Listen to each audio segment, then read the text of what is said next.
Good evening, dear friends, and welcome to the boys from the Baltic Star. It is Friday night, and when it's Friday and all the three of us are gathered together, we play Traveller. Now, you may notice some white noise in your ears this evening, and there's no apologies for it this evening, is there, Ewan? No apologies. Zero apologies. We are back into England hot, which other countries always like, huh, until you live here and you realise we're not set for hot countries. And so a lot of American YouTubers recently posting about how English heat is worse, and it is. So and poor old Ben's, half of his house is a literal oven. One wall was put there as some kind of kiln. So mostly for giant goulash and pot roasts, I believe. Oh, it doesn't even own an oven. He just like has a little shelf to put his pan on. Yeah, it takes care of the rest. So fans are happening, and so be it. I hope it isn't annoying to you, but there's at least 2 or 3 going on around the Baltic Star House. So yeah, that's where we're at tonight. Just adds to the charm, I feel, adds to the charm.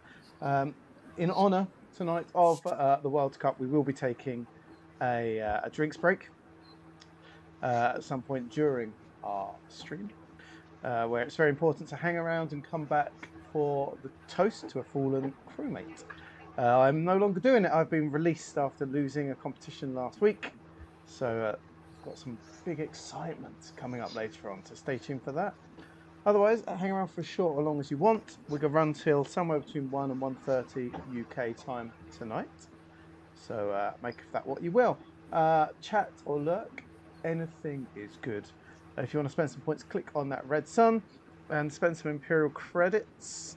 We keep things quite cheap. Most expensive is 1,000 for boons. That's kind of important, I suppose. There's a whole litany. I'm using the word litany of things. Generally, the pink ones make a noise. Clonk means we have to hit something. Stefan Sneaky Masterclass means Stefan has to steal something. Agnar has to buy something, maybe. Or we have to talk about something for a minute, name an NPC. There's a whole range of things. There's something special for 1 credit and 1 credit only, which is I'll drink to that. Where if you say something or you agree with something in the moment, it's nice and cheap. Click I'll drink to that for a single credit, and we'll raise a glass and we'll drink to that. Stay hydrated. Oh, red wine truly is at its best at about 37 degrees. Yep. Yep. Oh, what a treat. I've got my It's cup almost approaching mulled wine at that point, isn't it? It's also a great way to stay hydrated. Absolutely. And hydration is very, very vital. During a hydration break, we'll put some adverts on or something so that you feel quite at home. Yeah. Yeah. So, and for the Americans, we'll try to find lots of adverts that sell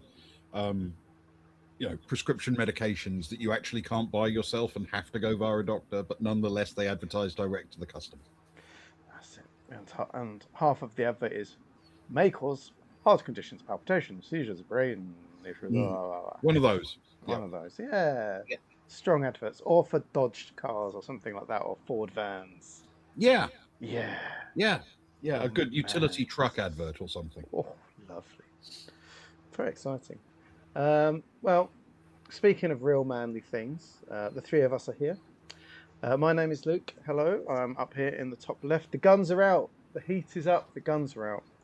And I play two characters in this adventure of ours. I play Kara and Soraya. Kara is an artist, a philosopher, a carouser, our trader, our best trader, our number one trader, the A-team trader. Not the only trader. Not the only trader, no, but the best trader. Not the 18 trader. Not the A-team trader. No, that might be Agnar. Already. All those bits and pieces. I'm also playing Soraya. Soraya used to be a scout. She's very much a jack of all trades. Pretty good with weapons. Can fly a ship. Can engineer a ship. And do a bit of this and that. Has a lovely big gun at the minute. She's not had a chance to use, and she's not allowed to have it on the planet. More of that in a minute. Sad times indeed, you know. What is she going to do without her new best friend? But speaking of best friends, the man next to me is truly a sight to behold. He is my brother from another mother, the Floofmeister General, the housewife's favourite, the mighty Ewan. Good evening, Ewan. How are you? Hello, Luke. I'm doing very well, thanks. Hot, but doing very well. I'm excited to get the game away and try and come up with some kind of gambling proposition for the both of you to pass on the toast, because I feel it's such a long period of time. But, In 6 or 7 years' time. it's However about- often we do these things. So I reckon Christmas is a good time. Christmas 2028. Yeah, that sounds about right. Yeah, I was with you up until 2028.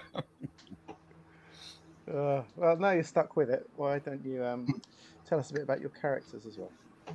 Ah, indeed. I am playing Agnar Arnson, the Varga former military general, and I've decided to head back to things that they own, because it was probably a couple of weeks ago and I've forgotten which things I've listed up. So he is the owner of the only Sphere of Solace, I believe, on board the Baltic Star. That we know of.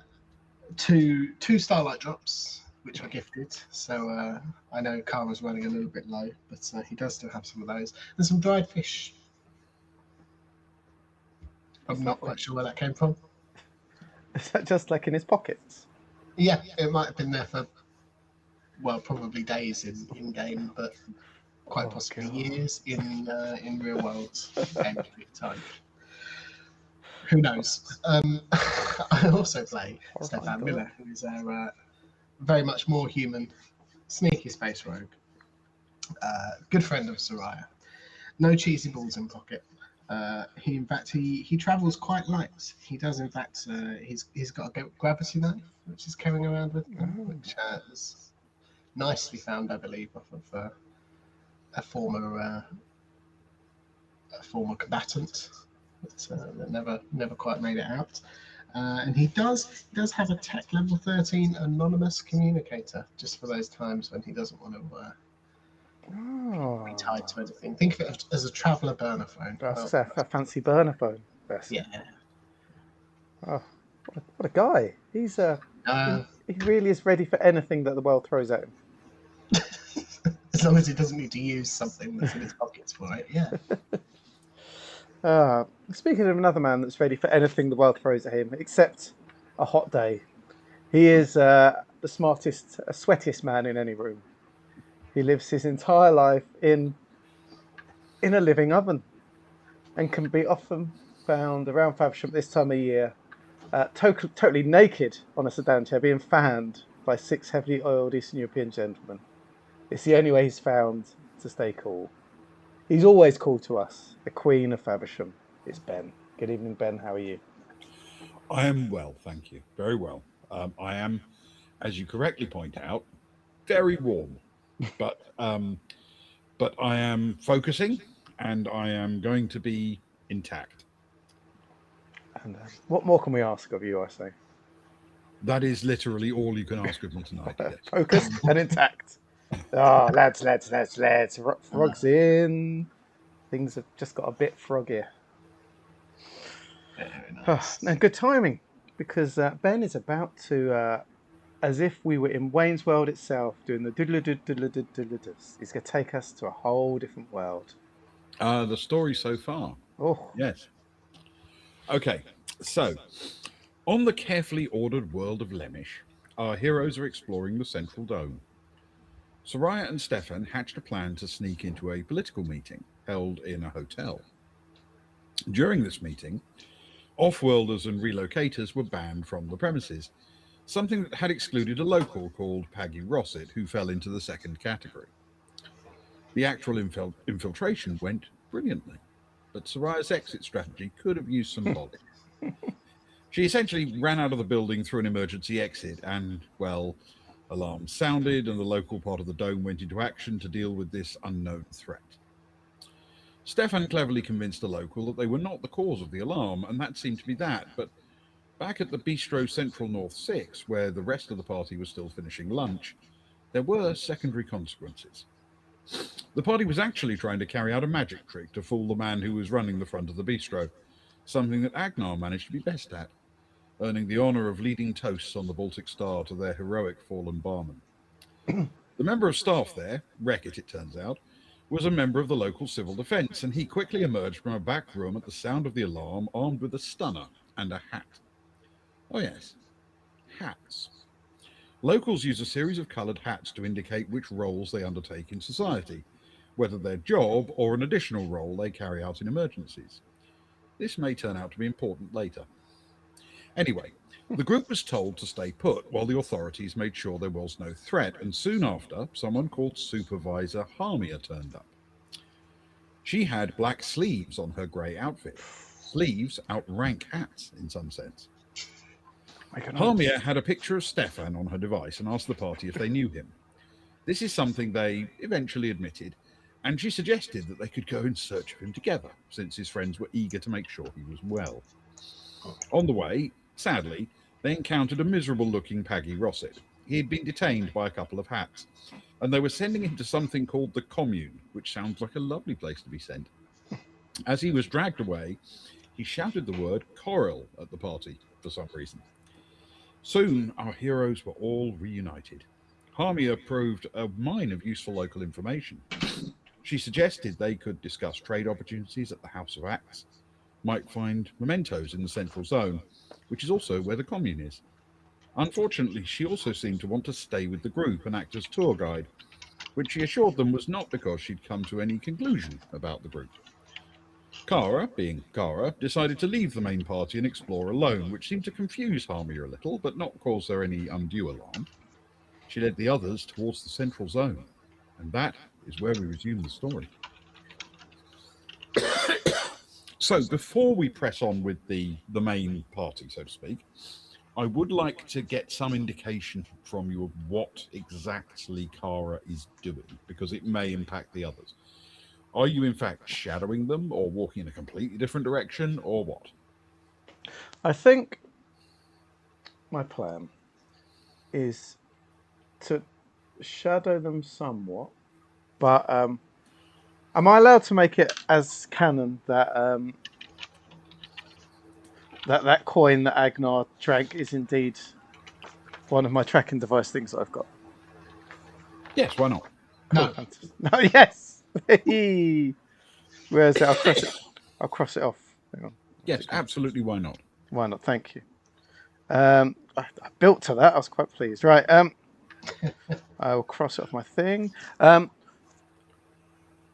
In which case, I will shadow much more loosely. The idea is I want to kind of get a vibe for it, but she does kind of want to go to the House of Acts at some point, and she doesn't feel like she needs to be around people to do that.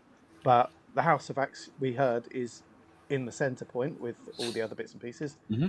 So if she's heading that way anyway, why not keep a vague eye on her dear friend? Okay, So from in a that far case, distance, dipping in and out, out yeah. of sight and winding. So you're going to sort of wander in a loosely following pattern, but not. Are you okay with being observed doing this, or do you actually want to do it surreptitiously? Well, that's a very good question. It I is a might. good question. He's full of good questions already. This is going to be a world beater. It's worrying. Oh no, we're getting nothing for free tonight. That's for sure. No. Um, I am going to try to not be seen, Okay. just because my cynicism is high. This Then may be a competitive factor, but not for me. can we roll right now a stealth plus dex, which is not necessarily going to be needed right now, but it's going to, if it turns up, I need to know whether or not you are in that moment extremely well hidden, or just a little bit hidden, or not hidden at all. It's a 10 with a stealth and what, sorry? Plus dex, please. That's a 0, 0. So 10. A total of Nice. 10, yeah. 10. Okay. Back over there. So, with that in mind, we can turn to the main party. This is not a party that is used to necessarily following in crocodile form, holding hands as they go. So they're wandering a little bit in a sort of straggly way. But there aren't that many of you. Harmia is basically leading you down a straight street. And the nature of where you're going, the buildings are all very similar. There doesn't seem to be a lot of reason to stop anywhere in particular to look at anything that's interesting or different, because everything looks very samey. So you are in fact wandering towards the central zone. When you eventually arrive there, just a few minutes later, what you discover is that entering the central zone is marked by a literal line painted on the ground, on the street. And it runs between buildings. So you can imagine that it continues in a circle all the way around the central part of the dome, unbroken by any building or likely equivalent. So anybody crossing into the central zone knows they have crossed into the central zone as they do so. In terms of the buildings around you, though, they all look pretty much identical. The only thing that's happened is you stepped over a painted line. And Harmia says to the group, importantly, we are now entering the central zone, as if it should mean something to you, but the buildings look exactly the same. And that continues for a little while further until you begin to emerge into a large, open, circular area. This is right in the center of the roughly circular dome. And the central area includes, right in the middle of it, a big, green, grassy park filled with bushes and trees. Oh. And around it, there are 6 buildings that are quite distinctive in their design, rather than being basically identical to each other, which would kind of fit the normal aesthetic, but here they are all quite different. And Harmia points to them and says, this is the administration. So, is there somewhere in particular you'd like to start?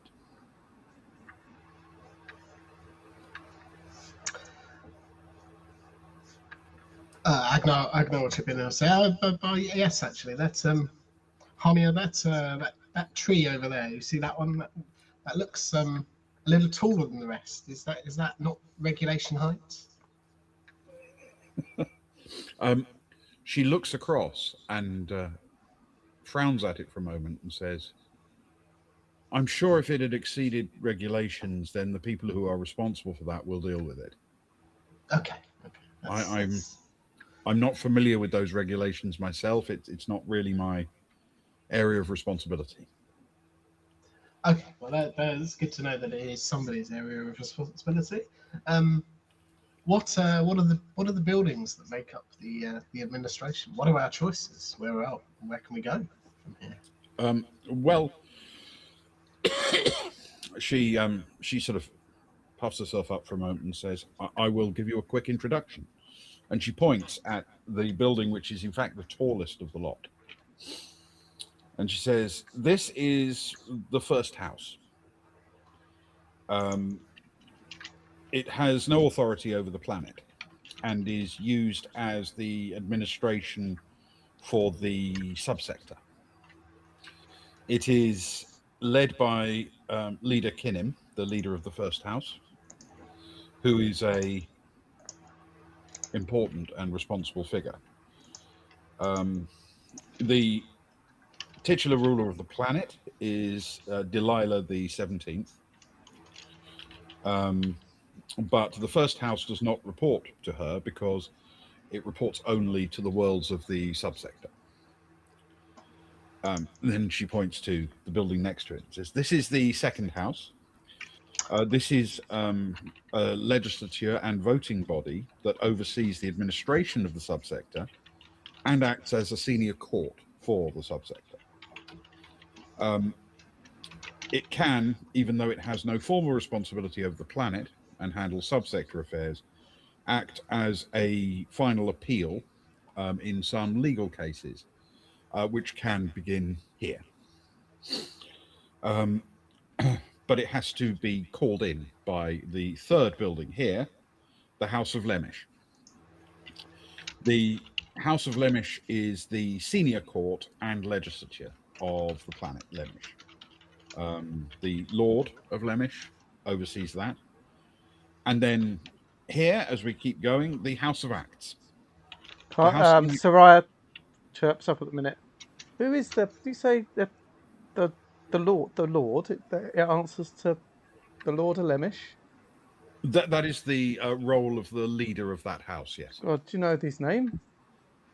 I do, but it is considered impolite to use the names of senior figures. Oh,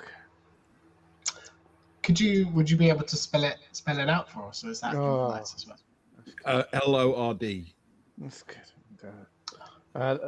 Stefan, at least you didn't say IT. Eh? One step up. Yeah, there we are. But well, you know, maybe we'll go and introduce ourselves to him or her ourselves at some point, and get them to tell us. I'm sure they're allowed to if it's their name.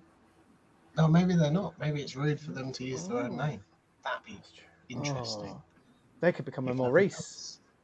They could be Lord Maurice. Oh, that's good. We could dub them. No. Yeah, I like it. It's good. The House of Lemish, senior court. Something like that. Yeah, it's good. It's good. So it's the senior court for the planet. That's good. We like it. So No, we don't. Do continue. Yes, sorry. The House Right. of Acts is the executive for the planet. Each member appointed in the House of Acts has a specific role or job responsibility. Its operations and day-to-day management are overseen by the First Minister.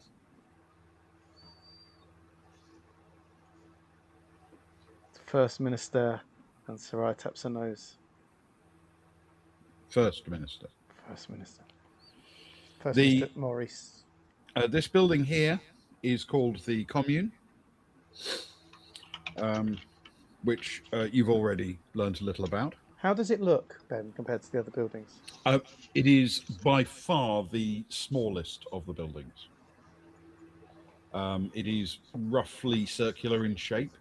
It appears to consist of, I mean, it's a decent sized building in itself, but it is nowhere near the size of the others. And Agonar will say, yes, of course. This is the, is it re-education? Is that the preferred term, or the commune? The commune doesn't do education. No. Okay, perhaps a little explanation is in order. Every dome and every community on Lemish has a commune. This one, while it is in the central dome, is no more or less important than any other commune. It's the hub of each community area and responsibility area. Representatives in the commune oversee the day-to-day management of their dome or their area of responsibility. I So see. this commune just happens to be the one in the central dome. There's a commune in every dome. So it's the bosses in there oversee the day-to-day management of this dome. Exactly. Okay. And then that large blocky structure next to it is what we call the bureaucracy. Essentially, office space made available to all of the facilities here and to other needs within the dome as well, where units are appointed as needed because there is a need sometimes to expand the meeting rooms and office spaces beyond those that were designed within the original buildings.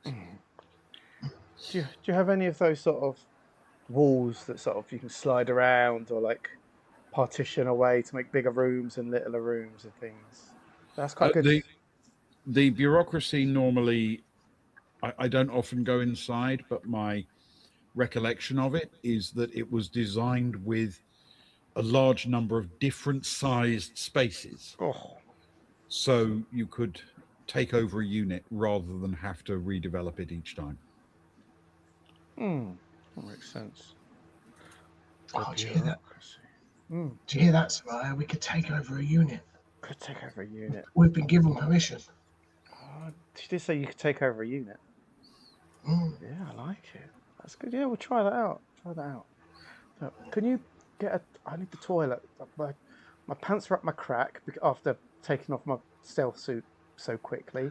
It's stashed inside under my hoodie. I really need to get to a toilet so I can like re-put it on and sort myself out. Why don't you, do your thing, Stefan? You're going to find one yourself? Or do you want to No, ask? Is that please. what you're asking Yeah, to do? because I we'll think get it's a to ask vibe of them where the nearest facilities yeah, are. we'll get a vibe of where she most wants us to see or whatever. But yeah, it's quite uncomfortable, so I'm a bit embarrassed asking as well. Okay. If I could, and Stefan will put his hand up. Could I ask when where the nearest facilities are? I seem to have caught myself a little bit short. Of course. Well, there are facilities in all of these buildings, and of course they're all open to the public. The nearest one is probably the commune here.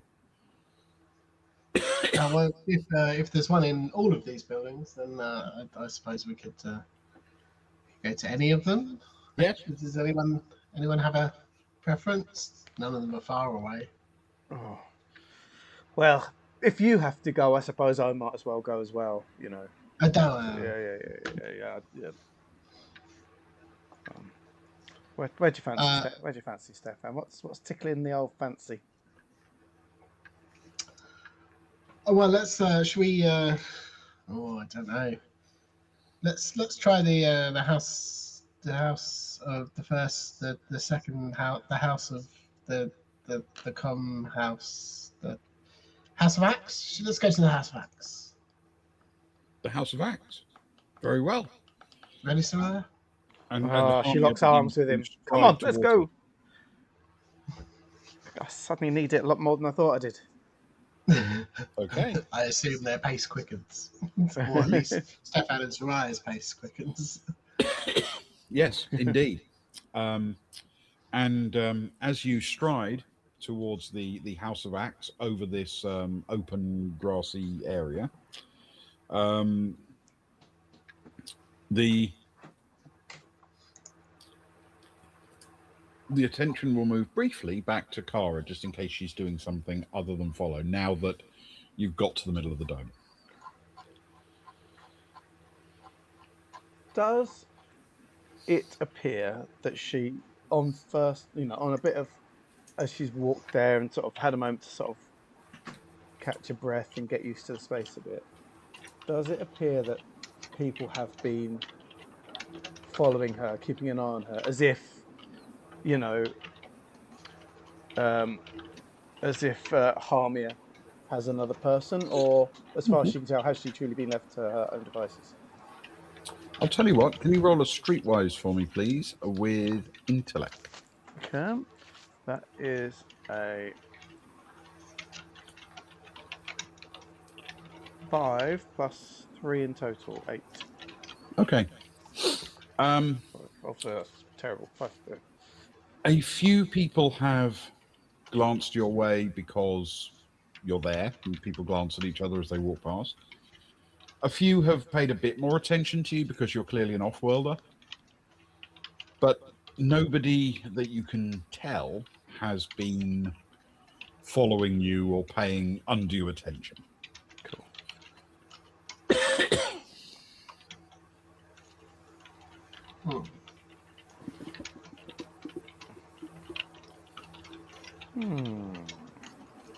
Indeed. In which case, seeing them go into building number 4, as I've labelled it, Yes, the House of Acts. she is going to poke her head into building number 5. It's next to it, so she can kind of keep an Yep. eye on number 4. But just it's commune. round. It's interesting. It's round. It's different. It seems more appealing in some ways. You don't know what to expect. Well, as Kara enters the commune, or approaches the commune, let's start there. It is a relatively low, round building with its main door facing onto that park. You're actually coming from the other side because you're coming from outside the ring, so to speak. But there is a secondary door facing you, so you can walk around it and look at the park, or you can enter in from your side if you prefer. Does this door look like a reasonable door, not like a nasty little back door? It looks like it looks like door. a regular access door, just one that isn't the main palatial front entrance. Yeah, that's true. It seems wrong to go through the main palatial front entrance when Agnar's not around, so fair enough. I'll go for the other one. Yeah. Okay.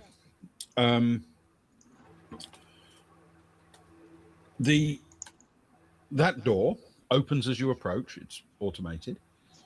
Inside there is a sort of what is probably a circular lobby that wraps around the entire building inside.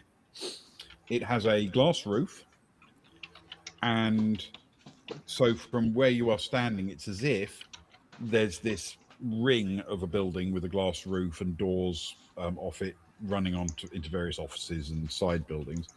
But within that ring, there is a domed low structure. And there are a number of entrances into it. And the one that is directly opposite the door you've entered, that entrance, is called Visitor's Entrance. Kara looks herself up and down. Oh, guess I'm a visitor. Looks like the entrance for me. Okay.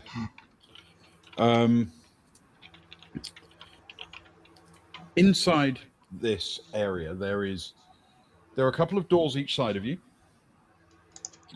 which probably lead into, again, various antechambers and side chambers.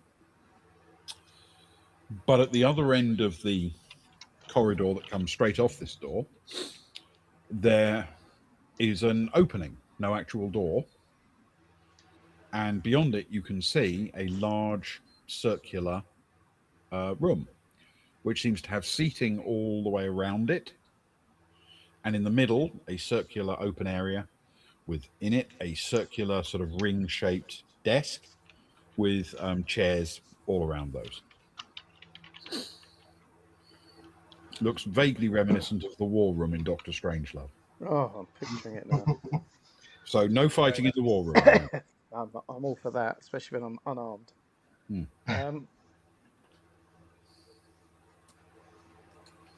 Her sense of whimsy returning after a couple of hours of harsh reality.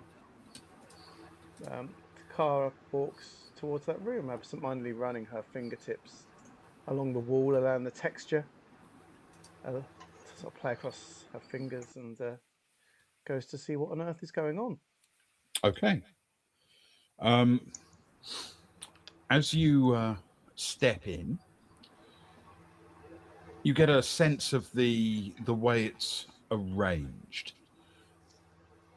Broadly, that central area is in a slight depression, not very deep, but Physically or emotionally? if you were to walk down to that ring-shaped desk, you'd have to go down a few steps to get there. Yeah. And what that means is that the seating around it is just slightly banked all the way around.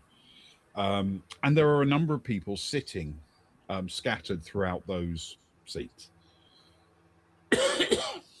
On the central desk, there are a few people occupying essentially one side of it. And you see that the central desk isn't actually completely, it's not a complete ring. There is a gap. And the gap is at the exact opposite side to the side you've come in. So there's a little slot cut into that desk. And you can see that the reason for this is because there is a walkway built around the inside of this desk so that people can come and walk around and talk to the people seated at the desk face to face. And that's got its own little railing because in the middle, where otherwise they might step across, there is a large, low pool, like a fish tank or a fish pond. And in it, there are some fish swimming around. So that is Nice. separated off from with a railing. Oh, lovely. Ah, a beautiful sight. I'd like to walk over to the desk, if that's okay, please, where there might be Right up to the someone. desk. Yep. Yeah. Okay. Is it standing at the desk or sitting at the desk? If you are approaching it, the people who are there are seated at the desk, and they are ignoring you. Essentially, they're on one side of it, and they are all looking at screens and scrolling through whatever they're doing. But yes, you can walk up to them, of course. Hello there.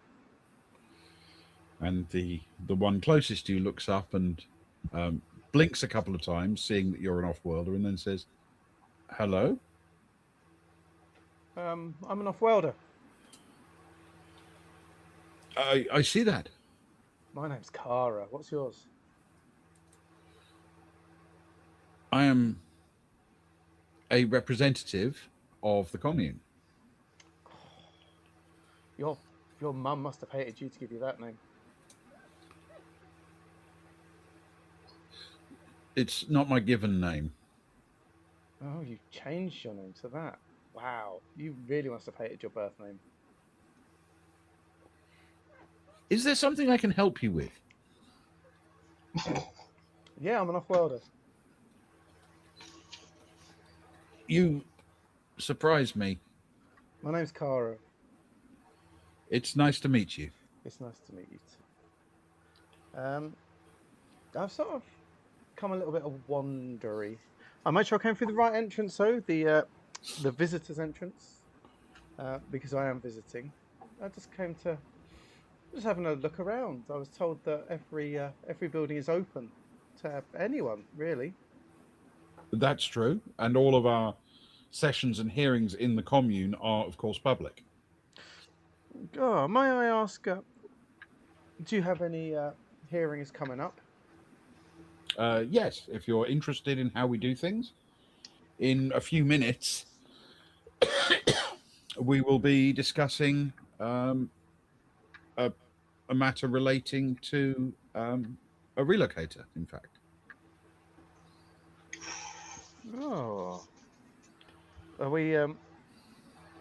Do relocators have names, or are they Mr. Relocator of Central Dome? This particular relocator is a man by the name of Rossett. Rossett. Ah, will Mr. Rossett be here, or is he being discussed in his absence? He will, of course, be here. All right. Please. I apologise for my ignorance. It's not just ignorance of this planet. I'm just ignorant. Mm-hmm. But may I ask what it's to discuss? What are the possible? Yeah, I'm trying to get a feel for the planet so I can respect it more and understand it more. Uh, what would the discussion potentially lead to, if I may be so bold?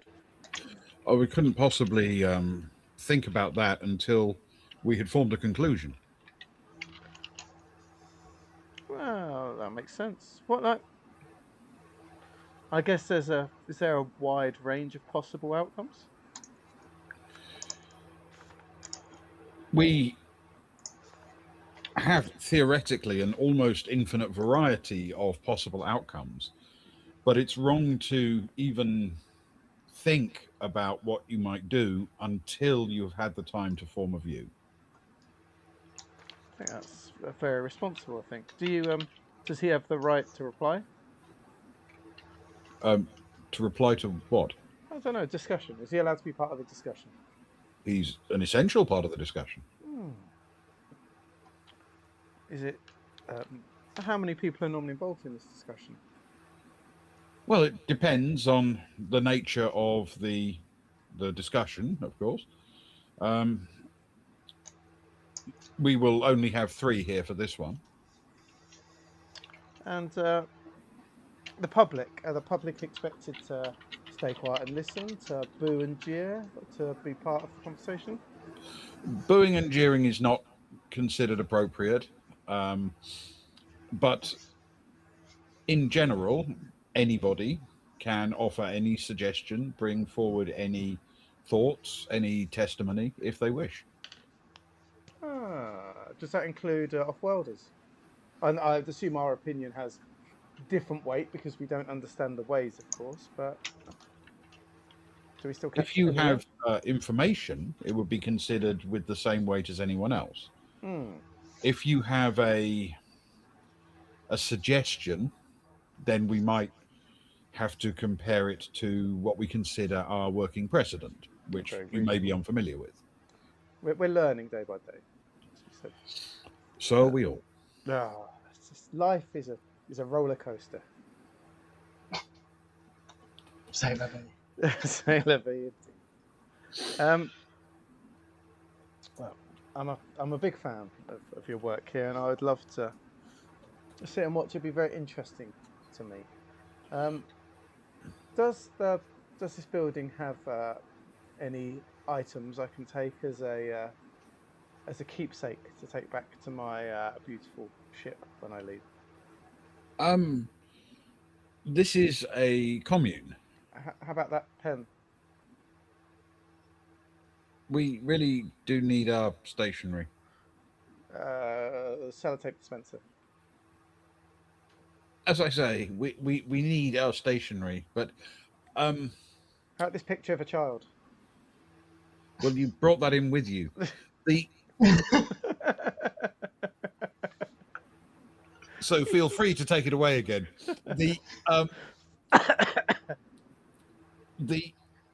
If you're interested in a memento of your visit, there are such things available. Oh yes, but not in the commune. This is not really that sort of space. I can tell you that from my own experience, there are usually mementos of some kinds relating to the subsector to be found in the first house. Lovely. And those relating to the planet itself in the House of Lemish. But there are also things that are often sold through the House of Acts, depending on what happens to be available at the time. You'll often find mementos specific to local festivals or events. This is fascinating. Thank you. Am I allowed to record or take photos in the commune, or is that frowned upon? There is no restriction on anyone participating in any way that is not disruptive. As long as the taking of pictures or video does not disrupt proceedings, then you may take them at will. The only restriction that we would place upon it is that it is generally considered that it is the right of anyone brought to sit with the commune, in this case, Mr. Rossett, to have control over any private information he divulges.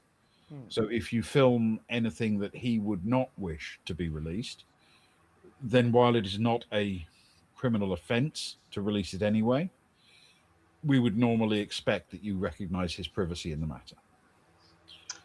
Well, totally understood. Would you be willing to film a hello for my podcast? I try and get them from every planet. You say, hello, my name is blah, blah, blah, and you're watching Car Alaska here on Car Alaska's Big Day Out.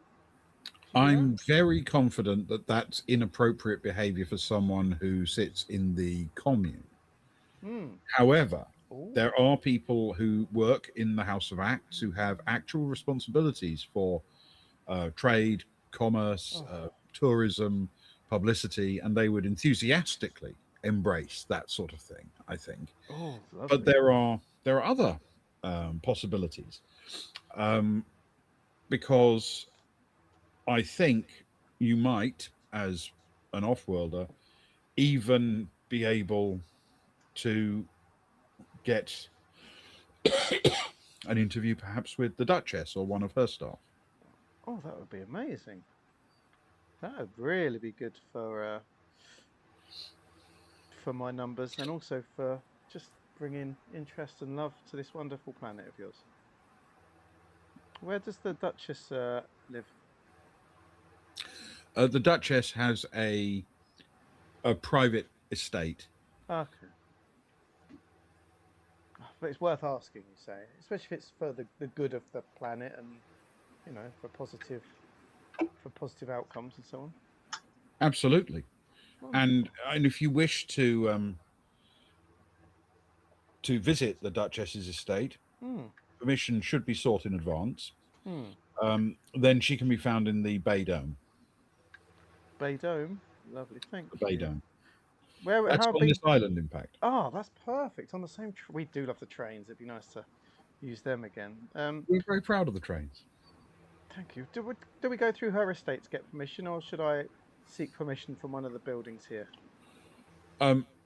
She has representatives, because she is I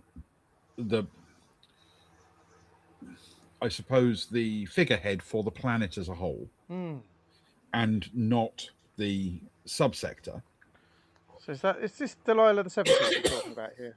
This is Delilah the 17th. She sounds delightful. And she has her factotum in this dome. Yes. Is the Lord of Lemish in the House of Lemish, but obviously that's a high level connection. Yes. Many of the people in the House of Lemish would have a direct connection to her, and any of them could probably be approached. And there are, again, departments within the House of Acts that have specific responsibilities for making sure that inquiries are made at the right time and in the right way. Wonderful. So the House of Lemish or the House of Acts, and yes, be polite, be generous, be genuine, and you never know. It depends, I suppose. If you go through the House of Lemish, you are technically dealing with people who they don't work for her.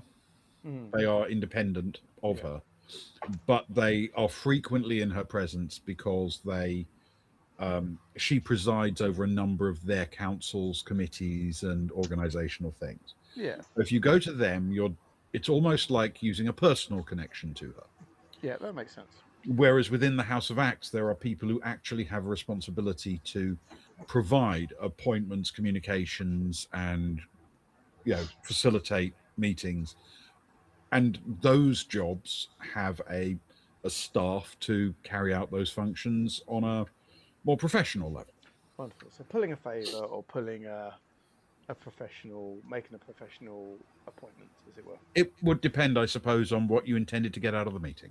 Wonderful. That's really If you helpful. wanted an invitation to a party, you'd go one way. If you wanted to have a discussion about building a new facility, you'd go another. Lovely. Party or business. I like that. Business or pleasure. This is wonderful. Thank you. You're really, really helpful. I aim to be. You should get a pay rise. If I guess that's not how things are done around here, though. No, not really. No. I think that's almost all I need, actually. I was going to ask something, and I've totally forgotten what it is now. So if it comes back to me, I'll come and ask you. Okay. Thank you. You're wonderful. For the purposes of the upcoming hearing, it would be inappropriate for you to sit at this table with us. You understand? Of course. I'll go and join the. Go and sit in any of the surrounding seats that appeal to you. I will do just that, and Kara will bow deeply and with much respect, and walk over to one of the seats and message on the group chat that she's in the commune and Peggy Rossett's hearing is coming up very, very soon. Okay. And with that, we will turn our attention to the main group, who cross a part of the central green area, the sort of garden or park in the middle. And they have gone to the House of Acts. The House of Acts is a much larger building. It is quite functional in appearance, not very architecturally grand. And it seems to have a lot of doors on the ground floor. But your happy tour guide steers you towards one and leads you straight inside into a very complicated looking open plan floor area. Essentially, it's almost as if they've designed it like a road network with junctions and signage to get you everywhere. But just inside the doors, there are indeed a selection of freshers on both sides. And she stands there and points in both directions and says, if you need to use the facilities, of course, here they are. Thank you very much, Soraya. This is where we part ways for the time being, I'm sure.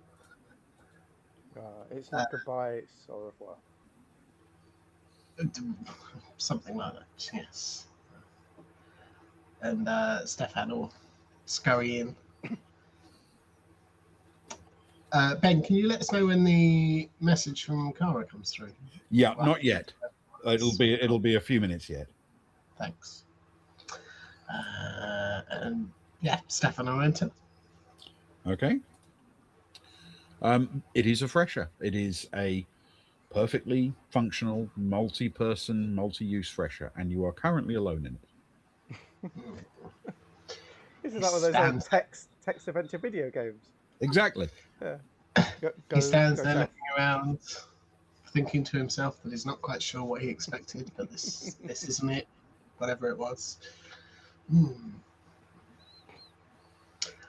Interesting. Any windows? There are not. No, none at all. No, the way the layout, to give you some sort of indication, the way it works on the ground floor of this building, there are a lot of doors that run in, and they run into what is essentially like a crisscross pattern of corridors that run directly from one opening door to the exact opposite one on the other side of the building. But because there are a sort of line of them all the way around the building, this makes a kind of like a grid city plan on this ground floor. The spaces that those corridors aren't produce little rectangular blocks, and some of those are open, There are just 4 pillars, one at each corner, and there's a little seating area. But others are Is closed. that this this area? It's an open area with a little seating area. This is not one of those, yeah. So this is one of the ones that's actually against the side wall, just between 2 of the doors. So there are entrances into it on both sides. So the side you came in, but also the far side of it. And there are no windows. In fact, there are no windows at all anywhere on the ground floor. The light that comes in naturally comes through transparent panels in the doors. Let's see. Stefan will take out his device and he'll message Soraya and just say, this is really boring. I'm not sure what I expected. Do you actually need a pee? And he'll I guess he'll sort of like head towards the door on the other side a little bit. Okay. Curious.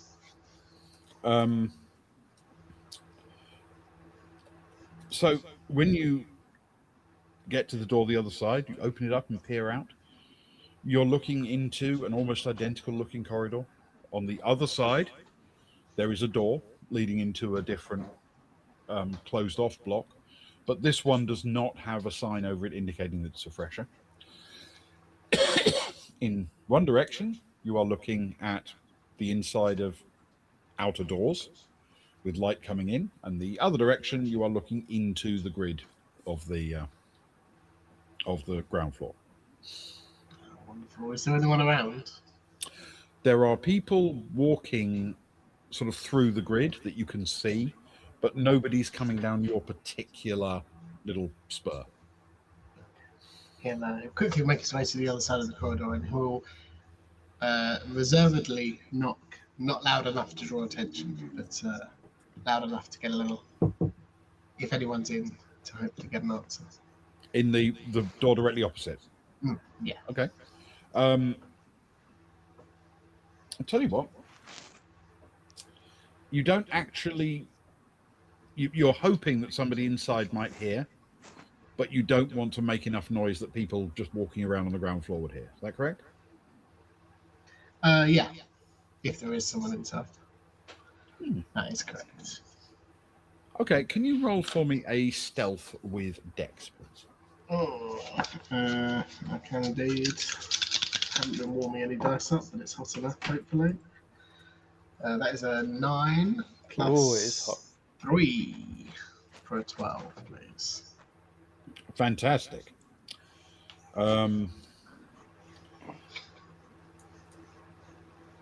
There is a brief pause, and then the door is opened, and someone is standing there,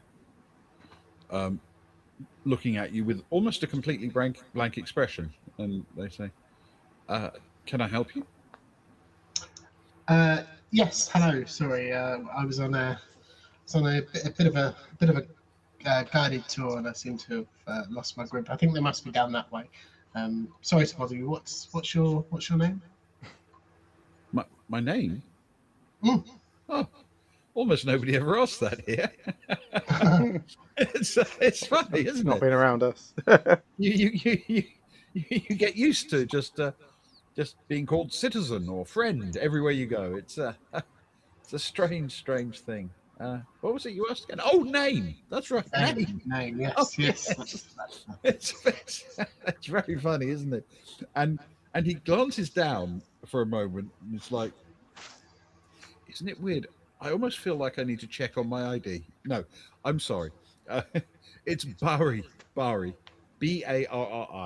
Can I help you? Barri. That's a lovely name. Barri. Would you mind if well, I assume everybody here is busy, of course. Would you mind if I just came in and had a sit down for a minute? It's been a bit of a long tour. I could do with taking a load off. So, my name's Maurice, by the way, and he'll hold out a hand to shake. It's very nice to meet you, Maurice. Well, I don't really have the authority to grant you permission to come and sit down in this particular office, But it's very important to understand I also do not have any authority to deny you permission to come and sit down in this office. So I assume if you wish to sit down in the office, you may sit down in the office. Please do so. Oh, that's very kind of you. I didn't want to be rude and just barge in. That feels very inappropriate. Is this your office? And Stefan will confidently walk in and take a seat. It is my office. Is it my office? That's Is it the office that you work in? I suppose I should probably try to explain it. Since you're an off-worlder, you may not be familiar with this. This is the office that is associated with the responsibility that I currently have. If I had a different responsibility, I would be carrying that responsibility out in a place that is not here. And someone with the responsibility I currently have would sit in this office. It isn't my office, it's the office of my responsibility. Does that make any sense? That makes perfect sense. I completely understand. That seems a very straightforward way to do it. What is your office? My area of responsibility. Indeed, or this office's area of responsibility, if you will. I am currently assigned to overseeing the water quality measuring systems for the aquarium system. The water quality measuring systems for the aquarium. Yes, we in the aquaria we have water, and in that water we have fish. In the water, as well as the fish, there are also sensors and systems that measure the quality of the water. Mm-hmm. And those systems and sensors report back to us the quality of the water. I'm not responsible for the quality of the water. I'm responsible for the systems that measure the quality of the water. Well, in that case, let me extend my thanks to you. We had some very lovely fish dishes at the Central Bistro. Bistro Central North 6. That's the one. Ah, yes. The fish I hear from my friends was very good. No doubt due to the quality of the water maintained by the measuring systems that measure the quality of the water. So thanks. I feel you may be thanking the wrong person. I'm not responsible for the quality of the water. No, but you're responsible for the systems that measure the quality of the water. Yes, but the actual quality of the water is somebody else's responsibility entirely. But they get their information from you as to how good the water currently is and whether any action needs to be taken. I suppose that is possible. It's never really occurred to me what happens with the information that I collate using the sensors. We're all part of a big machine, cogs in a machine, as my friend would say. I suppose it is theoretically possible that the water quality sensors do report back actual water quality information as well as reports on whether or not they're functioning correctly. That would make sense. And see, I'm responsible for making sure that they are functioning correctly. I see. But if they didn't function correctly, then who knows what the fish would be like? It could taste like anything. I don't really have anything to do with fish. I'm getting that. It's sort of somebody else's responsibility, that. Let's see, this is a lovely office anyway. Thanks, I suppose, for the seat. It's much appreciated. It's lovely to meet you. And hopefully more people ask your name in the future. Feels like,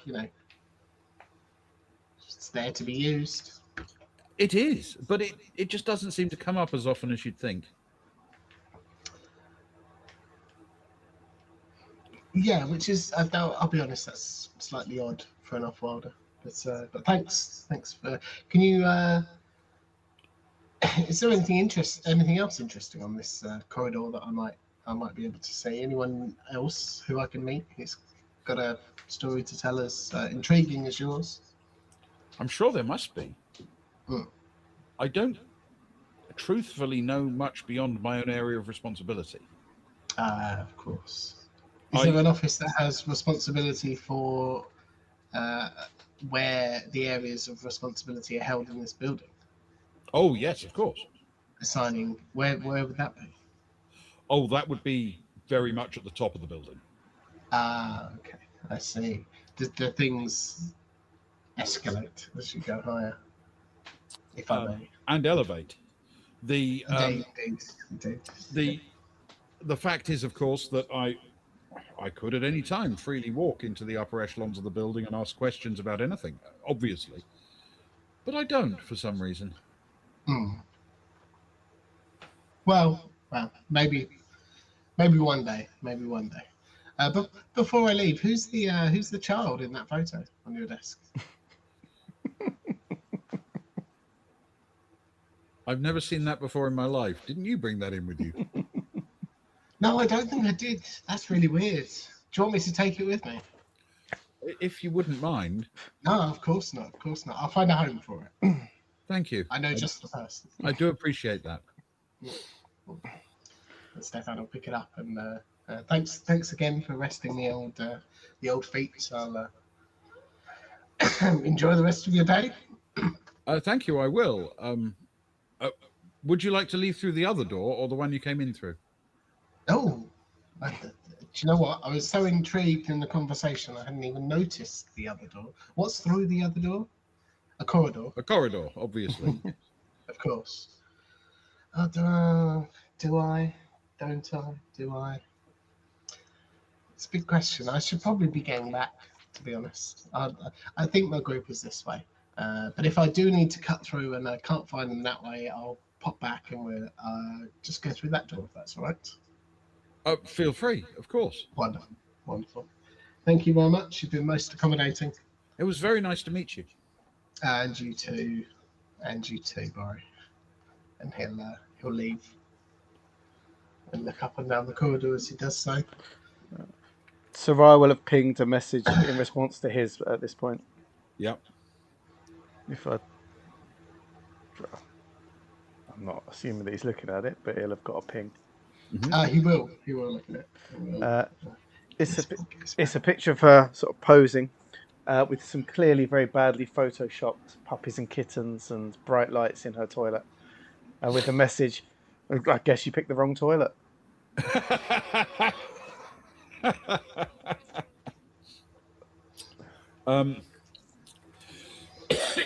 Is that what Soraya is in fact going to spend the time in the toilet doing? Or do something else as well? There's absolutely no plans at all. No, all she wanted to do was, because of how we left it the time before, she had stripped down because she'd come out of her suit. Yep. And so while she was in her nicks, went she, and then her like a hoodie top, and she stuffed it. Now because she wants to get it all back together again, she just wanted to be able to get her clothes off, get the suit back on under, with the hood down, and yep. that, and then the combats and the hoodie back on over the top, so she's back to normal. Just so that there's just a readjustment of personal effects. Yeah, got you. Okay, yeah, that's absolutely fine. Well, though that will take a few minutes to do, to get properly and then Photoshop and everything settled. To be fair, it also took Stefan a few minutes to have a very circular conversation with a very sweet man. Oh, it was so sweet. So it's not that different in schedule when you both emerge from two opposite sides back to join the group. Who's that? Who's that in that photo? Oh, this. You mean this child in the Hmm. photo? That's my son. Oh. Have we never discussed this before? This is quite something. I guess I was off at the far reaches of the galaxy for 12 years, but still. No, I'm joking. It's not my son. I found it in Barry's office. Whose office? He said it wasn't his, so I said I'd take it with me. Why has he got a photo of a child in his office? He didn't know. I don't know how I feel about It's this very place. sweet though. A little bit. How's a nice way to put this? Simple. What did he do? What was his job?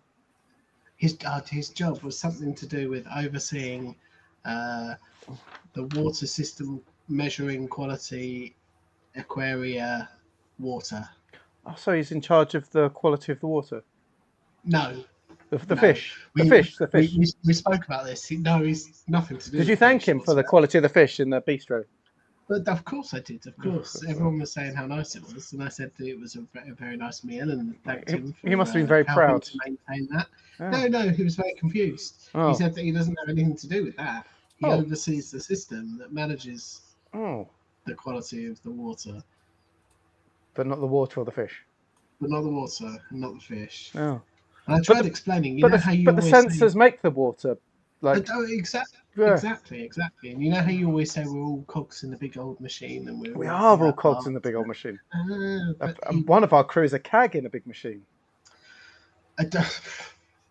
Well, yeah. The less said about that, the better. But he didn't quite seem to get it. Although I'll be honest, he didn't quite seem to remember his name when I asked him what his name was. He had to look down at his little name badge. Oh, it's because they just call each other comrade and brother. Oh, that's what he said. And homie. I heard homie just a minute ago. I haven't heard homie yet. No. Might have been a job title. I'm not sure. I don't know. Maybe he's in charge of homes. Homes. People. Or homeopathy. Or homeopathy. Maybe. Yeah. I hear it's making a comeback. Yeah, it's not surprising. Anyway, do you want the photo? No. It looks cursed. Oh, no, it's not cursed. Look at the eyes. There's no such thing as cursed photos of children. I've had a close look at the eyes. They're wrong. They're not bad. They don't fit the face. They do kind of follow you. Look, if I move it in front of you like this. No, don't like that. I don't like it. Like they're always looking at you. Is this how you feel when the carving's shown at you? I don't like it at all. Don't mention that. Don't mention that. It's at about this moment that you get the message from Barri. I could have done all that. Indicating that the hearing will start soon for Paggy Rossett in the commune. And since that sort of closed that loop, I think now is a good time to take a break. Sure. We never close loops, Ben. We can break them open again at any moment. But I tell you what, I'm going to go and have a wee. I haven't been able to do it on a Friday night for months. Oh, me too. You prepared? No. Oh, that's just going to wing it. Classic. Good plan. All right. History is full of people that winged it successfully. Yes. Well, is it? Good, probably. That's wrong. Right. Speaking of which, here's some music. Here's a graphic. And we're going to turn off. We'll be back in 5 minutes. Don't go anywhere. We'll be back shortly. Toodaloo.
Hello, everyone. We're back, and I'm handing over to Ewan. Ewan. Thank you very much, Luke. Thank you very much. In the past few months, I guess it feels like we've heard a lot about Greyhill's work as a way to celebrate the type of person that he is. In, of course, the most important time of any traveller stream, the toast to our fallen comrade. He, of course, would say that you can better judge a person by what others have to say about them. And as such, I thought I'd take this opportunity to read to you some of the first few paragraphs from the entry concerning him on the fountain of truth in the galaxy and the wealth of free knowledge that anyone can access, and mostly anyone, even a scout, can edit. Greyhill Bast's Wikipedium page, if I may. Greyhill Bast.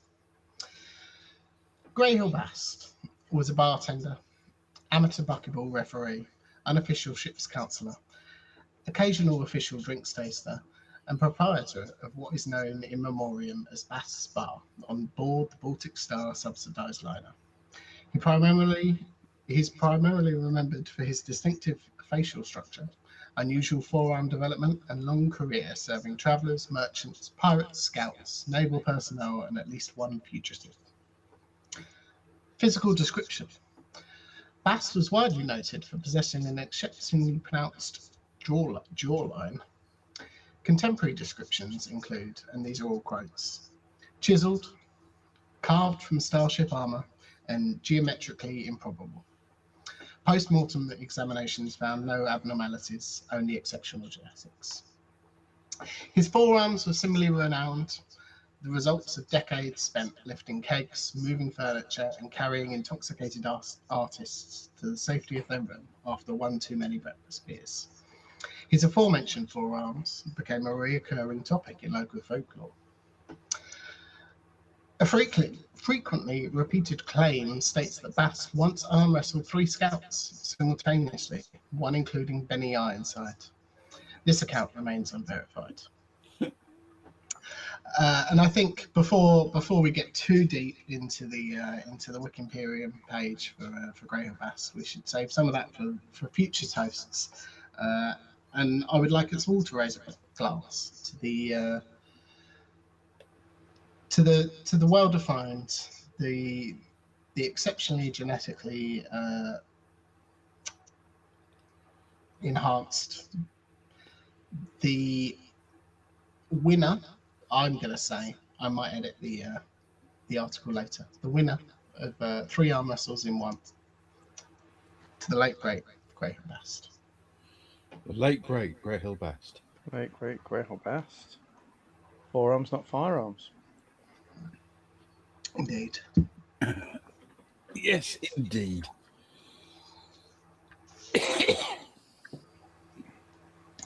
He'd do well on this planet where no firearms are allowed. He's packing 2 Would guns. he be allowed?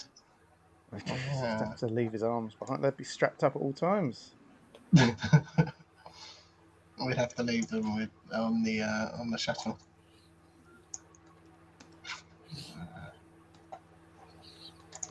But a fine man, nonetheless. A very fine man. Yes. Okay, so you guys have just received a message indicating that in the commune, the hearing is about to start. You can continue to explore the House of Acts if you'd like to. Or you can head over to the commune to watch the hearing, whichever you prefer. Or anything else, of course. The world is our oyster, Ben. The universe is our oyster.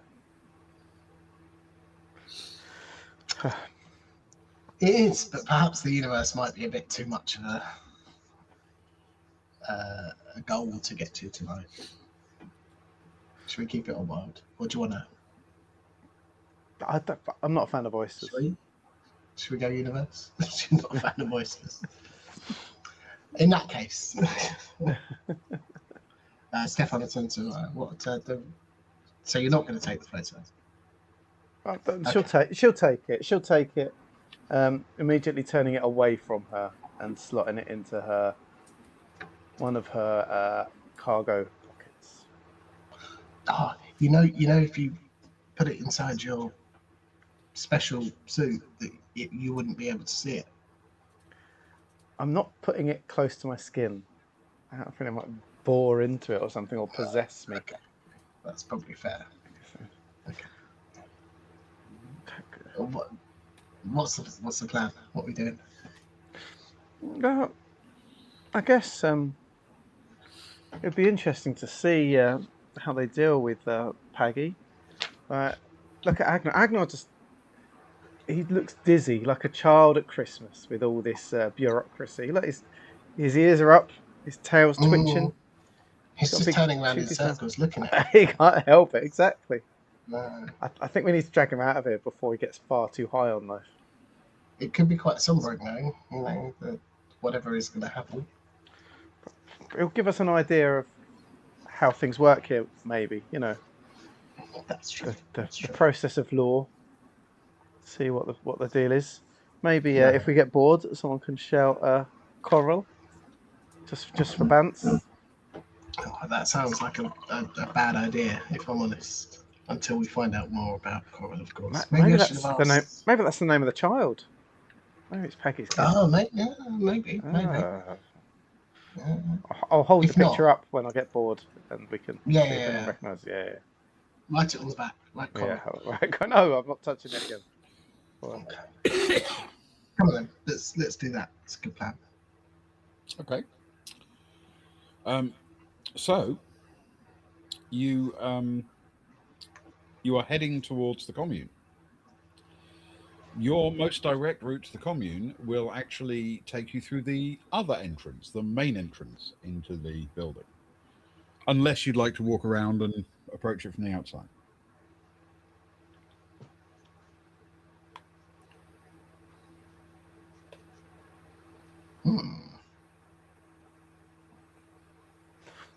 We've got Syl with us, haven't we? Was she enthralled by the bureaucracy then? Was she having a wonderful time as well? She is certainly curious. Yeah. You also have Harmia with you, remember? Yeah, and Sammy. Sammy must be bored as Yes. anything. Although she's into rocks, so I think Sammy quite likes the opposite. being in a nice big dome with lots of open space and Oh, it's quite different to her usual everyday existence. yeah, I mean it's because it's a domed city. You don't need masks or anything. You can just breathe really quite Nice. pleasant air. What is the surface like? Is it all developed, artificial? The islands are covered in vegetation, and there is sign of life. There is animal life dotted around that you saw from the train. Okay.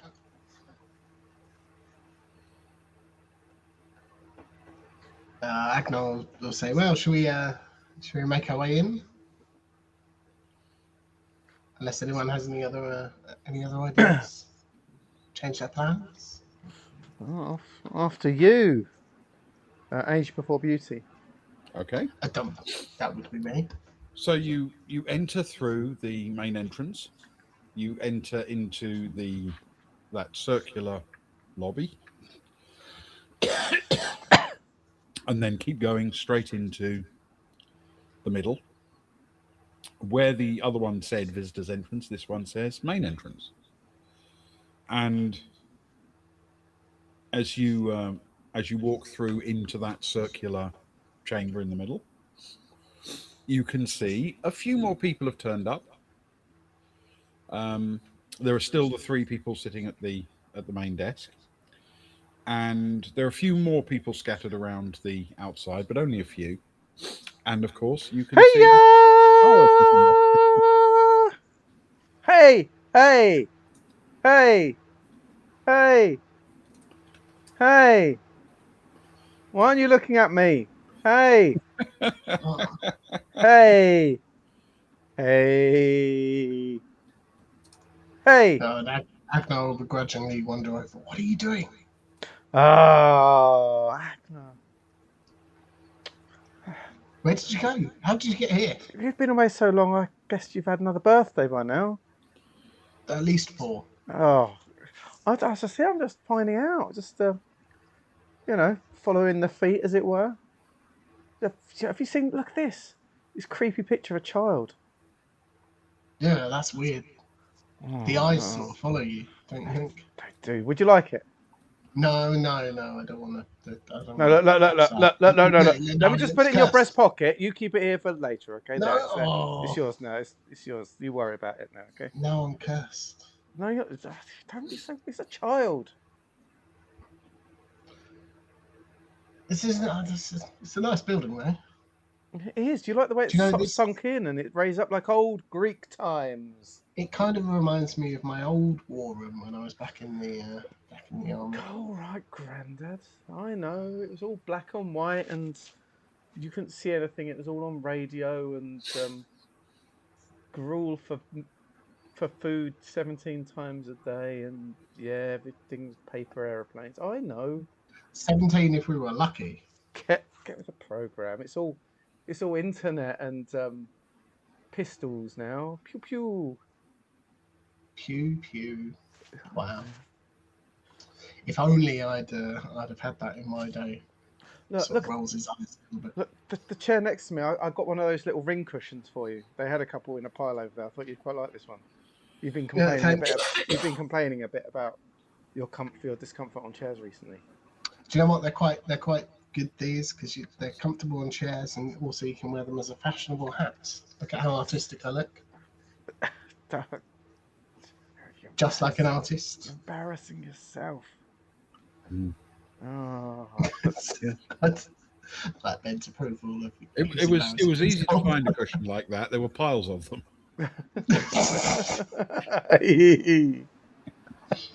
Very nice. Oh, God. Look, I don't need a stupid cushion. What are we? Well, I know what we're doing here, but Yeah, Paggy's getting Peggy's getting a bashing or something. It's coming soon. I think he's next Right. up. Well, in fact, by Do the we- time you assemble, you notice that the doors to the lobby on the visitors' entrance side open, and indeed, in comes Paggy Rossett. He's unaccompanied, just on his own. And he walks in and stands in the middle of the chamber, sort of glancing around, a bit intimidated. And then he sees you guys and gives you a little smile, and he seems to take some comfort from the fact you're there. And he walks over and sits down at the big round table. Not right next to the three who are there, but just a couple of seats round from them.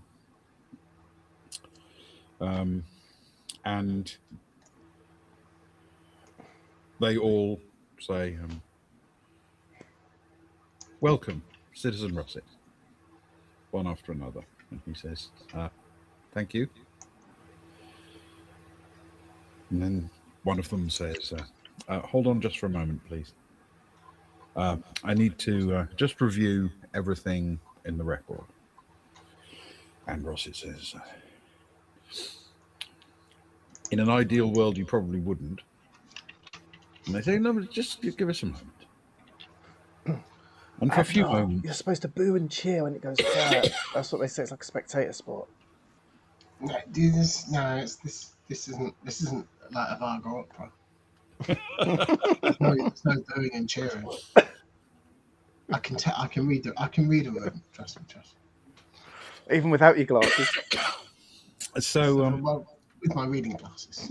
Eventually, one of them says, "Right, Citizen Rossett, you are a relocator."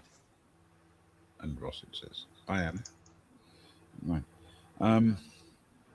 You haven't settled well into the life at all, it seems, here, anywhere on Lemish. You have tried several different roles and areas of responsibility and haven't really got on with any of them. Is that fair? And he says, "Yes, that's probably fair." Okay. And you haven't found an area in which you feel you can volunteer your time or services that would be productive and useful? "Oh, not really. No, nothing seems to appeal to me." Okay.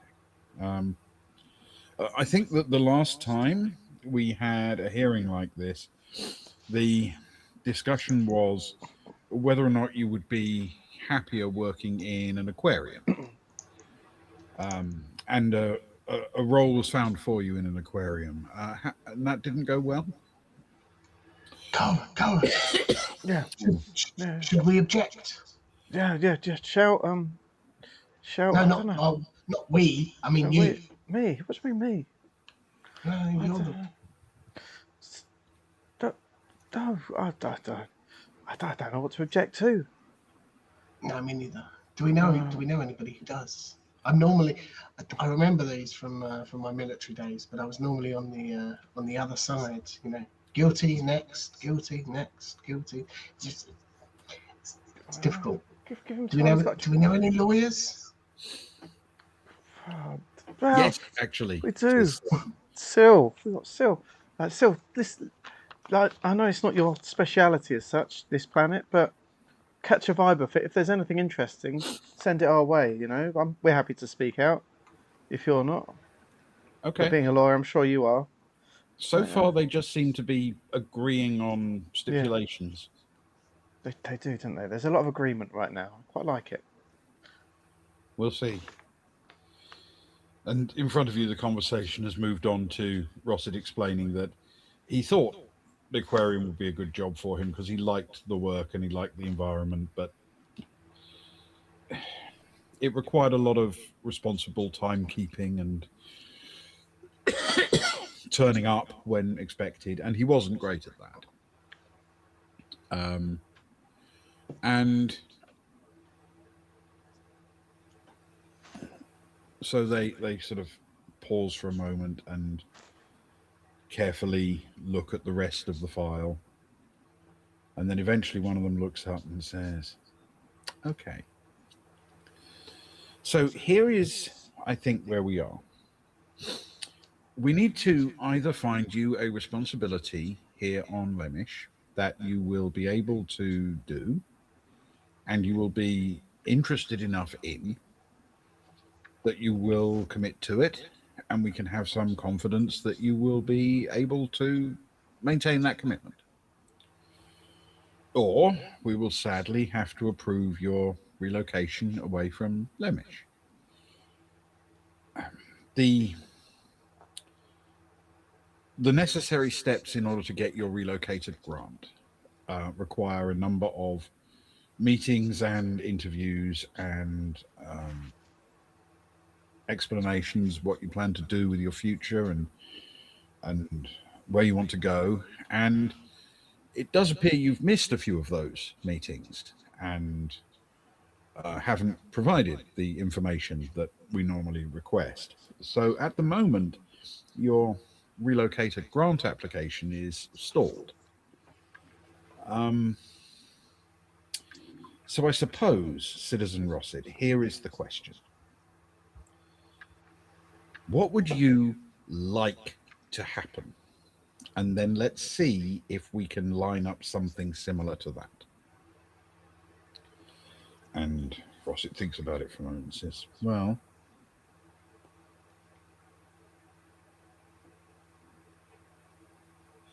how about you find me something to do in the aquarium on Coral?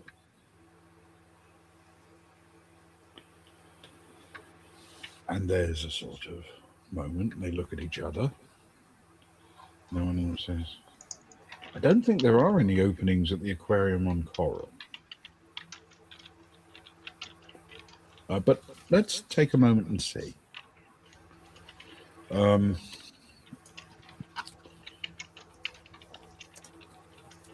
And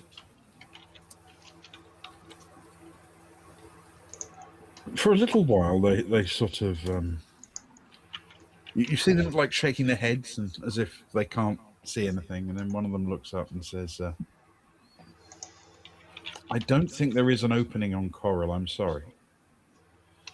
But perhaps an aquarium that's a little lower pressure, one further away from the central dome, out on a relatively distant island. Maybe you could find yourself in a less complex environment. Perhaps that would help. And Rosset says, no, I feel it's very important that I go to Coral.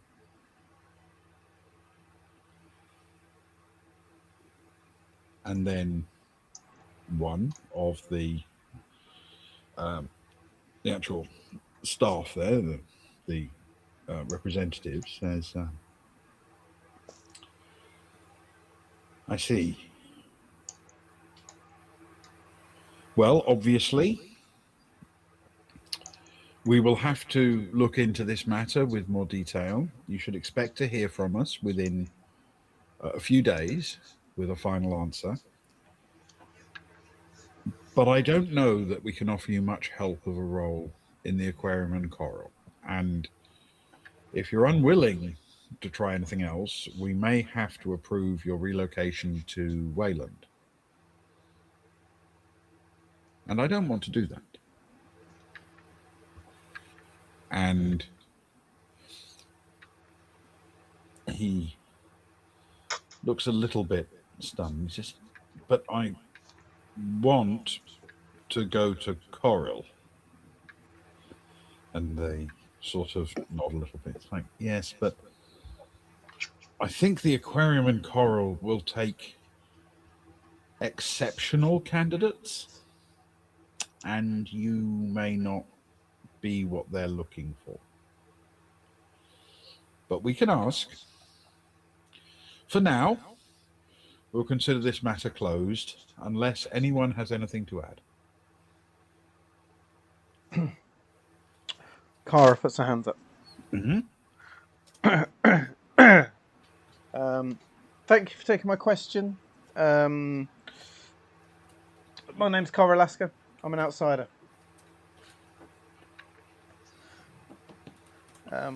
Well, it's nice to have you with us. Thank you. It's been a delight to see the process. It seems very fair and reasonable, and that you're working together for the greater good. Was that what you had to add? No, no. For those of us, a fair percentage of us are outsiders, off-worlders, and we were wondering about just the local geography of it. Is Coral seen as quite a highly regarded area on the planet? Um, it is an area like any other, but it is quite close to the central dome. While in theory all aquariums across the planet are equal, Hmm. they're all built the same way with the same requirements and specifications. It is true that the closer you come to the central dome, the more essential your diligence becomes. In case of trouble, we can be limited to food supplies from the nearby aquaria. Makes sense. Um, So it's sort of a slightly higher pressure environment to get everything right first time. Citizen Rossip, um, which aquarium was he working at previously, or well, vaguely, from time to time when he turned up? Uh, he was actually working in an aquarium on Nava. Is that much further out than Coral?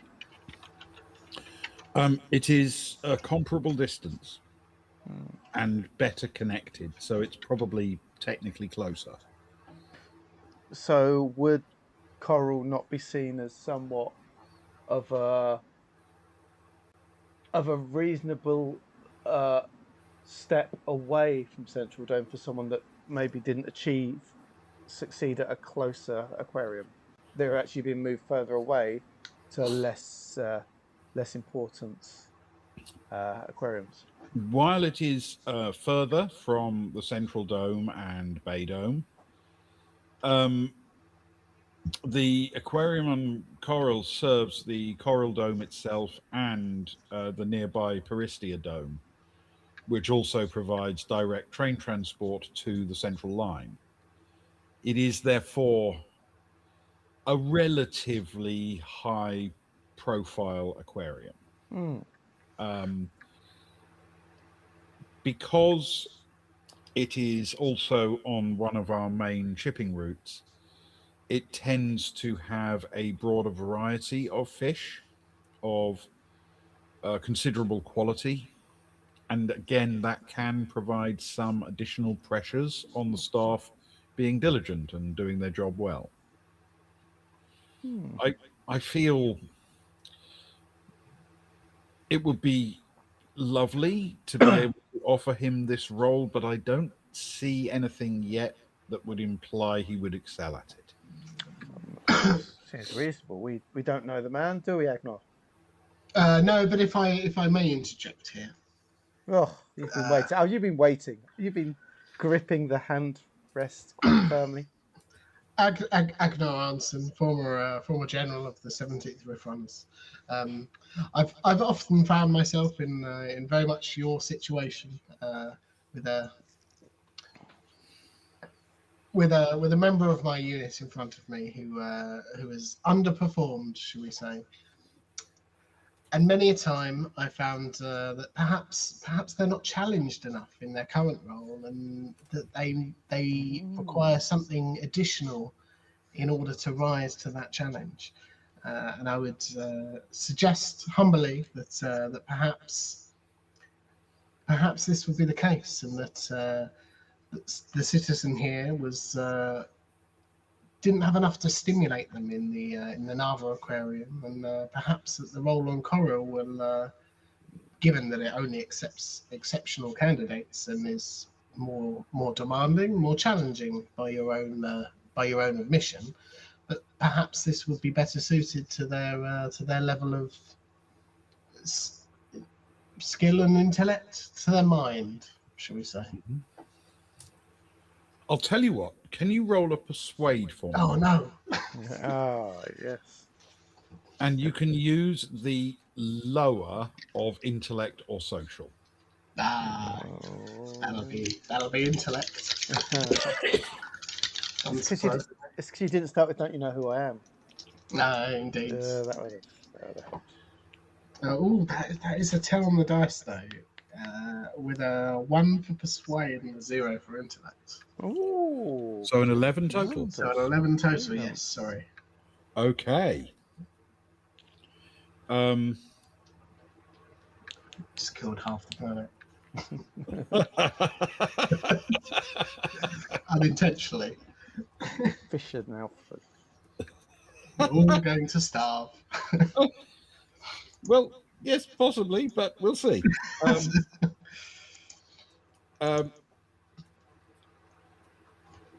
The rep thinks about it for a moment. The representative thinks about it for a moment and then says, well, it's an interesting point of view and something to consider.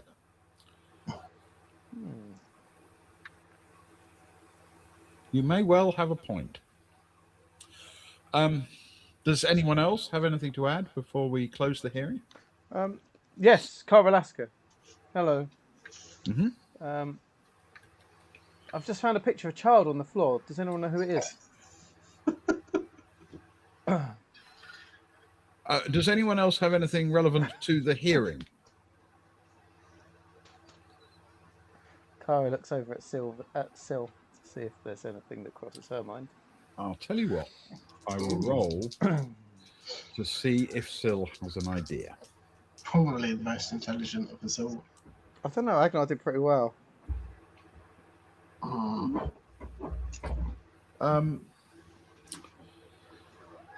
Sil says,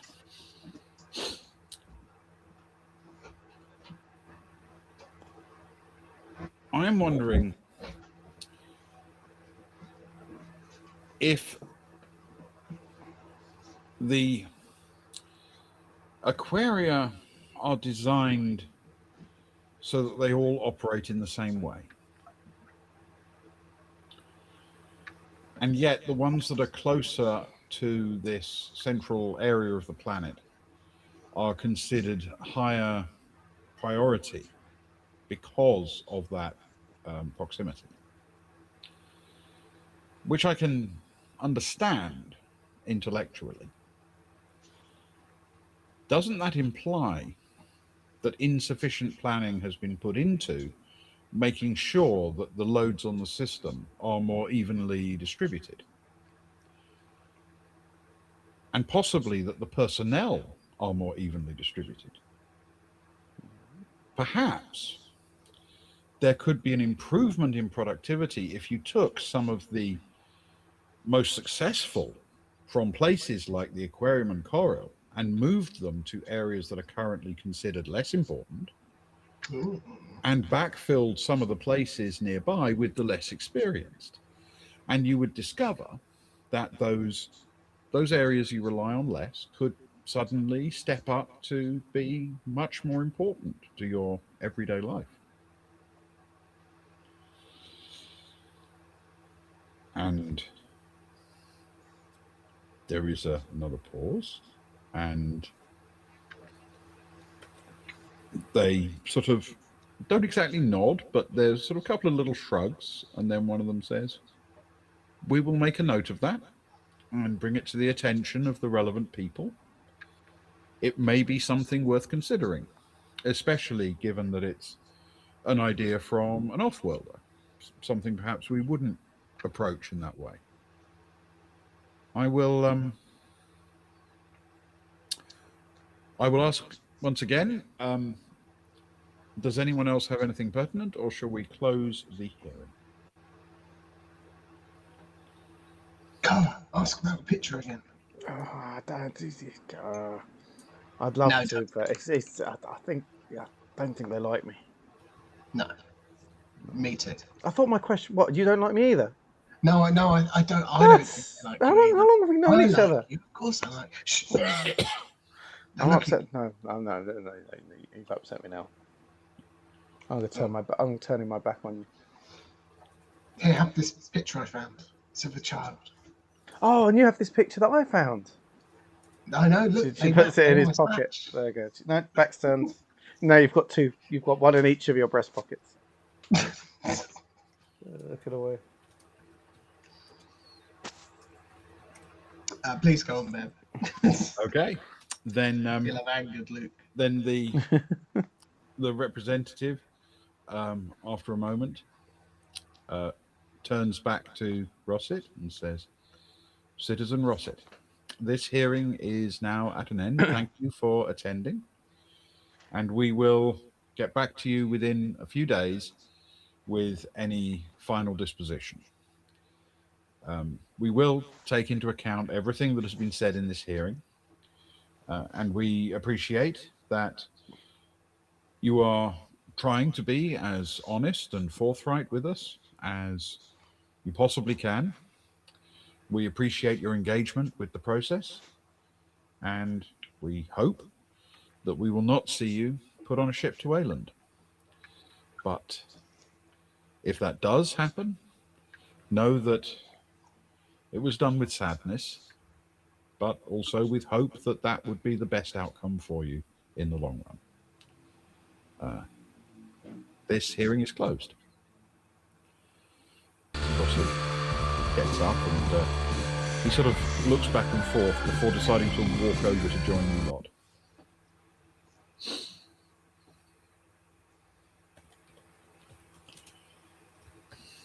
Citizen Rossett, I believe. "Thank you," he said. "I appreciated that."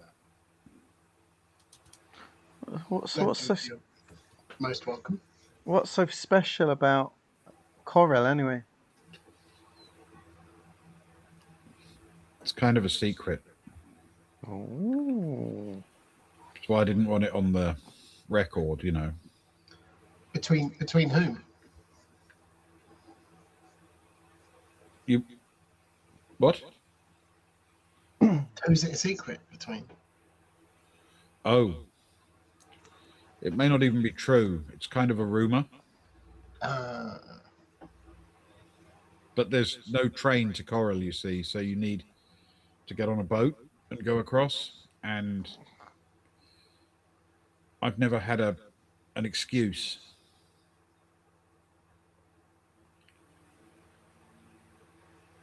So the I've never boat's got on a boat. regulated. Take a boat. I think if you want to know what the rumor is, we should do it somewhere else. Because on this planet, everything like this is done in the open for everyone to hear and everyone to see.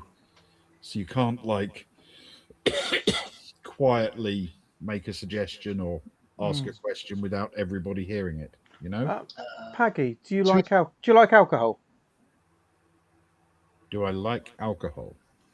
I like alcohol very, very, very, very much. Well, it just so happens that we have a bar on our shuttle. If you'd like to come and chat through a few things there. That is brilliant. Of course, the other option is the delightful Bistro Central North 6. Cool. Cara definitely unturns her back to shoot the biggest evil going. I'm joking. I'm joking. You can go to Bistro Let's go to the 7X thing. It'd be nice. It'd be nice to check in with Grace. It will be. And then you can stay and take the next shift. So don't have to talk with you anymore. I'm delighted to. I'll put my little picture on the bar. Both of them. Both of them. Oh god. Yeah, that sounds brilliant. If you don't mind, No, it's fine. We like a rumor, especially if it involves a boat. We had a few close things on boats over the last few months. It's very true. That's great. Thank you. Um, now, or do we have other things to do first before the drinking? What sort of time of day is it, Ben? I've totally lost track. Mid-afternoon. Yeah.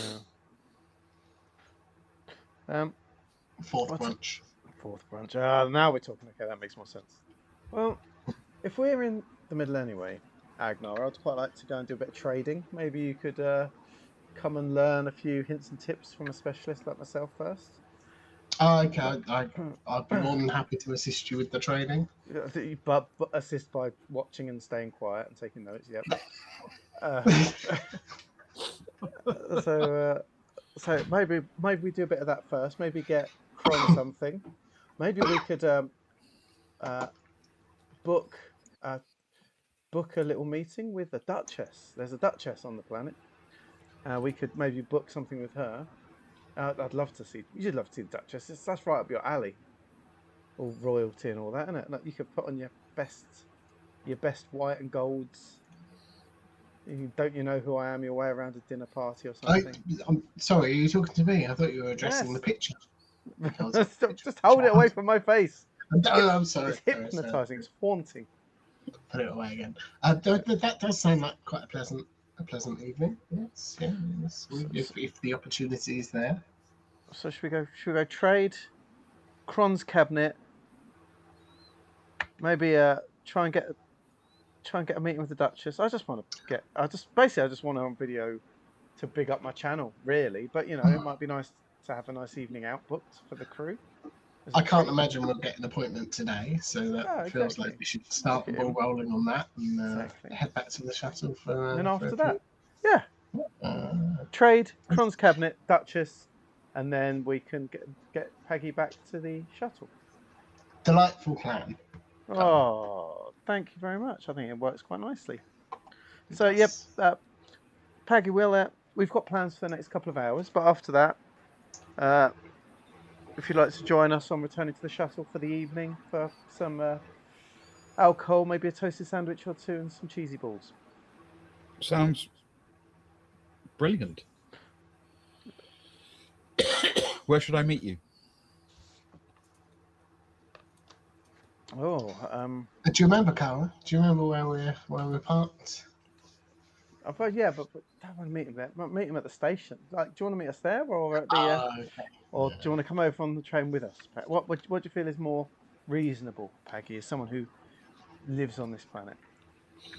I'll happily meet you at the railway station in the Central Dome before you leave. Let's do that. Let's do that. I'd feel happier with that. So let's give it. What do you reckon? 2 hours, Agnar? 2 hours? Sort of like. Do, No, do you want a maybe little bit two and a more? half. 2.5 hours. Maybe. Well, we need to fit a Just brunch thinking in. yeah, it could be quite a while. Don't be late though, because we don't want it to turn into one of those old black and white films where you're chasing after the train and we're on it and waving out the window and everyone's crying. Oh God. Well, then how about we say 3 hours? Oh, 3 hours. Is that gonna be enough Yeah, drinking time? We have to yeah, drink but extra that's hard later. to fit it in. We can do that. When does the bar on your shuttle close? Very good question. It never closes. It depends. We going back to? Are we staying on? We haven't got a hotel, have we? We might stay on the ship, so it might close. We don't know. We'll play it by ear. If you get bored, Yeah. Well, I tell you what. Let's say 2 hours, but don't get on the train until we arrive. well, let's say 3 hours. I've written it down then. Okay. You and your notebook I know. every time. Now that you've got it on a piece of paper, Yeah, 3 hours. Yeah, but only Okay. because it's already See, written you're down. adjusting to the planet. We've only been here a couple of hours, and as soon as you write something down, that becomes law. Oh, yeah, but It I'm is proud of written. Well done, Cara. No, don't. Then in that case, as he gives a smile and a nod and hurries out through the visitor's entrance, we will call it for tonight.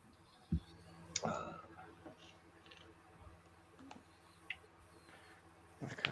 Sorry, I'm just reading the description of Stefan's new bathrobe, which I'm very excited about. I don't think I care too much for Peggy, but if he's got rumours and secrets, I care for rumours and secrets. Oh, right.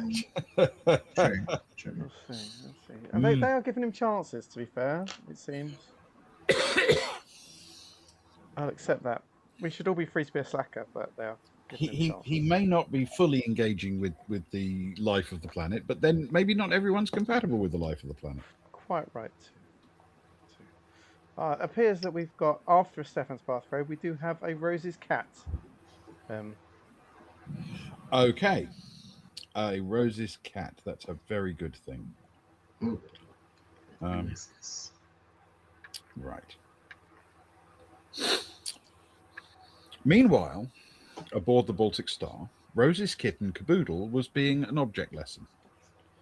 Zoe had gathered her recruits together again to continue teaching the very inexperienced mercenaries how to be, well, not instantly killed on their very first mission.